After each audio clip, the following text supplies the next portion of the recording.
Sir, ಈಗ ಚಿತ್ರರಂಗದಲ್ಲಿ ಒಂದು ಅಲೆ ಎದ್ದಿದೆ. ಅಂದ್ರೆ ಚಿತ್ರರಂಗದಿಂದ ದರ್ಶನ್ ಅವರನ್ನ ಬ್ಯಾನ್ ಮಾಡಬೇಕು, ಅವರ ಸಿನಿಮಾಗಳು ರಿಲೀಸ್ ಮಾಡಬಾರ್ದು ಒಂದ್ ಕಡೆ.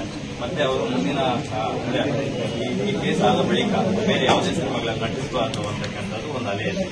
ಇದ್ರ ಬಗ್ಗೆ ನಿಮ್ಮ ರಿಯಾಕ್ಷನ್? ಯಾಕಂದ್ರೆ ನೀವು ಯಾವತ್ತೂ ದರ್ಶನ್ ಅವ್ರನ್ನ ತಿಳ್ಕೊತಿಲ್ಲ, ಅಂದ್ರೆ ಇಲ್ಲೂ ಅವ್ರ ಬಗ್ಗೆ ಪಾಪ್ಕಾರ್ನಲ್ಲೇ ತೋರಿಸ್ಕೊಂಡು ಬರ್ತಾ ಇದ್ರ, ನೀವು ಅವರು ಒಟ್ಟೊಟ್ಟಿಗೆ ಇಲ್ಲ ಅಂತಂದ್ರೂ ಕೂಡ ಯಾವತ್ತೂ ಅವ್ರ ಬಗ್ಗೆ ನೆಗೆಟಿವ್ ಆಗಿ ಮಾತಾಡಿಲ್ಲ. ಹಾಗಾಗಿ ಈ ಬಗ್ಗೆ ಏನು ಅನಿಸ್ತು?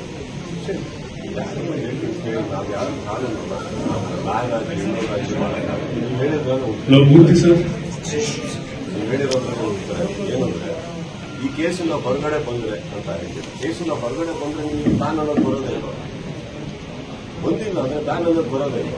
ಪಾಯಿಂಟ್ ಅದಲ್ಲ, ಬ್ಯಾನ್ ಅನ್ನೋದು ಇಂಪಾರ್ಟೆಂಟ್ ಅಲ್ಲ. ನಿಮಗೆ what is more important here is justice. ಇಲ್ಲಿ ಏನಾಗುತ್ತೆ, ನೀವು ಚೇಂಬರ್ ಅಲ್ಲಿ ನಮ್ಮ ಸ್ನೇಹಿತರು ಬಿಟ್ಟಿದ್ದಾರೆ, ಹಿರಿಯರು ಬಿಟ್ಟಿದ್ದಾರೆ, ಎಲ್ಲರೂ ಹೋಗಿ ಅವ್ರದ್ದು ಒತ್ತಡ ಹಾಕಿದಾಗ ಏನ್ ಹೇಳಕ್ಕಾಗುತ್ತೆ? ಕೆಲವು ವಾರಗಳಿಂದ ಕೆಲವು ತಿಂಗಳಿಂದ ನನ್ನ ಮೇಲೂ ಕೂಡ ಬ್ಯಾನ್ ಅಂತ ಎಲ್ಲ ಇದು ಮಾಡ್ತಾರೆ. ಬ್ಯಾನ್ ಅಂದ್ರೆ ಏನದು? ಪಾಯಿಂಟ್ ಅದಲ್ಲ. ಏನ್ ನ್ಯಾಯ ಅದು ಮಾಡಿ.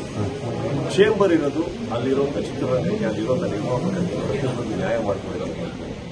ಇದನ್ನೆಲ್ಲ ಬ್ಯಾನ್ ಅನ್ನೋದು ನಮ್ಮ ವರ್ಡ್ ಅಲ್ಲ.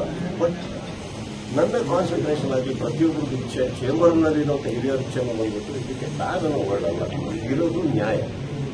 ಎಲ್ಲರೂ ದುಡ್ಡಿನ ಹಾಕೊಂಡು ನೋಡ್ತಾ ಇರೋದು ಪೊಲೀಸ್ನವ್ರಿಗೆ ಕೆಲಸ ಮಾಡ್ತಿದ್ದಾರೆ, ನೀವು ಮಾಧ್ಯಮ ಮಿತ್ರರಿಗೆ ಕೆಲಸ ಮಾಡ್ತಾ ಇದ್ದೀರಿ. ನಾಳೆ ಕೋರ್ಟಿಗೆ ಬಂದಾಗ ಅಲ್ಲೇ ನಡೆಯುತ್ತೆ, ಅದು ಇಂಪಾರ್ಟೆಂಟ್ ಅಲ್ಲ. ಇದು ತುಂಬಾ ಸೆಕೆಂಡ್ರಿ. ಏನು ನಮ್ಮೆಲ್ಲಕ್ಕಿಂತ ನೋವು ಪಡೆದಂತ ವ್ಯಕ್ತಿಗಳು ಕುಟುಂಬದ ಹೊರಗಡೆ ಇದ್ದಾರಲ್ಲ, ಅವ್ರಿಗೆ ನ್ಯಾಯ ಆಗುತ್ತೆ. ಕಾನ್ಸಂಟ್ರೇಷನ್ ಅಲ್ಲಿ